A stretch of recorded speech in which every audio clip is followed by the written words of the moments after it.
So a new public policy polling research poll is out, and they basically ask the question, who does the GOP base want for president in 2016? Again, really basic question. It's incredibly early to ask that question, but nonetheless, it's probably worth it because we can learn a thing or two about the Republicans based off of this poll. Number one in the poll, Ted Cruz.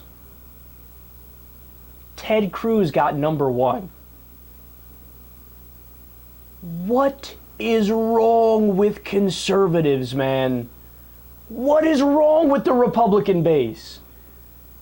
And look, they even made a note in the poll where they said, likely because he's going around doing this crusade where he's the face of anti-Obamacare and he's actually fighting, that's why the base loves him. So in other words, the more irrational you are, and the more you try to do something that is legislatively impossible, the more the Republican base goes, ha ha, that's our guy right there, let me tell you. Man, that is some scary, scary shit. And Ted Cruz has almost no friends left in the Republican Party because he's alienating all the establishment. Article comes out today. Big news comes out today. Quote, Ted Cruz defeated. Senate passes bill to avert shutdown without the defund Obamacare provision. That's exactly what we told you was going to happen from day one. I did like 10 segments on this where I kept saying the same thing over and over. You don't get it, you don't get it. All these Republicans that are masturbating to Ted Cruz in the corner, salivating like Rush Limbaugh, like, oh yeah, he's so conservative. I kept saying, look, it doesn't matter what he's doing right now. It's not a real filibuster. It's a fake filibuster. There's no way it's getting through the Senate. What don't you get about this? He's literally just talking to hear himself talk. But that's what we're faced with today. This is today's Republican Party. And the last point is that that's the conundrum they've gotten themselves into. Now, notice, this is something that we brought up in the conversation yesterday when we were talking to Lilith Penn, Secular Talk Radio Network member.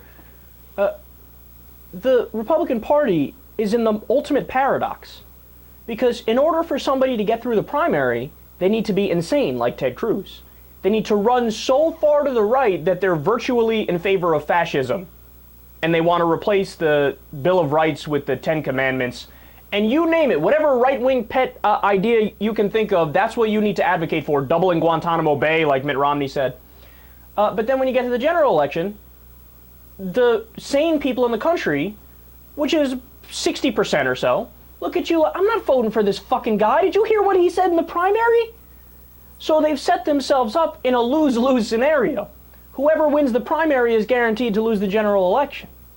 So you know what? With all that being said, I guess, hey, Republican base, Ted Cruz is your guy.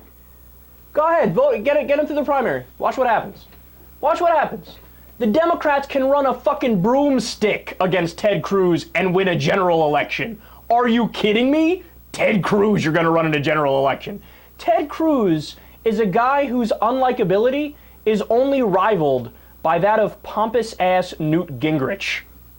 You know that feeling you get when you hear Newt Gingrich talk? Like, oh, fuck, he's talking again. Somebody shut up, Newt. Come on, Newt. Come on, man. Nobody wants to hear you. We've heard this over and over. You're like a broken record and you suck. That's how people feel when Ted Cruz talks. Sane people. With his nasally voice. I'm Ted Cruz. I went to Ivy League schools and said that everybody there was communist.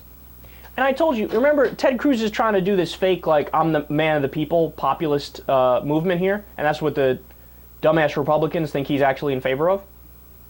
Meanwhile, in an article, I think it was from GQ that was released just this week, Ted Cruz says, yeah, when I was studying in college, you know what I did? I didn't want to study with anybody except people from the top Ivy League colleges in the nation.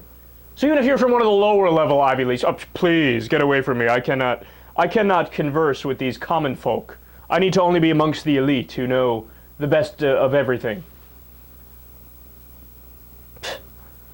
Pathetic, man.